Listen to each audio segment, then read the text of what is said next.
Hello friends, আশা করি তোমরা সকলে ভালো আছো। আবার একটা মিনি ব্লগ নিয়ে চলে আসলাম তোমাদের কাছে।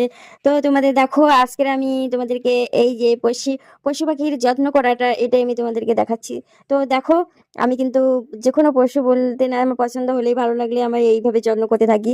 তো যাই হোক, আমার আমার কাছে বেশি দিন টেকে না। তো যাই হোক, যতদিন থাকার দরকার হয় সে ততদিনই থাকে। তো আজকে দেখো, আমি তোমাদেরকে দেখাচ্ছি যে এই যে বিড়ালটা এসেছিল আমাদের বাড়িতে। তো যাই হোক, আমি ওকে এই শীতকালে তাড়াইনি, কারণ হচ্ছে পৌষ মাসে বিড়াল কুত্তারে তাড়াতে নেই। তো সেই জন্য ওকে রেখে দিয়েছি, যত্ন করে রেখে দিয়েছি। দেখো, এত ভালোভাবে রেখে দিয়েছি। এরকম ভাবে কে রাখে বলো তো দেখি? তো আমি এরকম ভাবে রেখে দিয়েছি দেখো। আর ও এত পোষ মেনে গেছে না, তো যেতেই চায় না, তো কিছু করার নেই। আর তাছাড়া কি, ও বিছানা থেকে যেতে চায় না। তো বন্ধুরা, ওর নিচে থাকতো, তো ও তো মানে প্রত্যেক দিন রাত্রেবেলা জ্বালাতন করবে এই যে বিছানা ওঠার জন্য।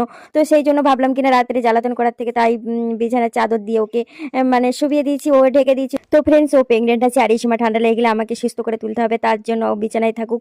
আর তোমাদের এই ভিডিওটা কেমন লাগলো তোমরা জানিও। নিউ ফ্রেন্ড হলে সাবস্ক্রাইব করে দিও। চলো টাটা, বাই বাই, ভালো থেকে সবাই।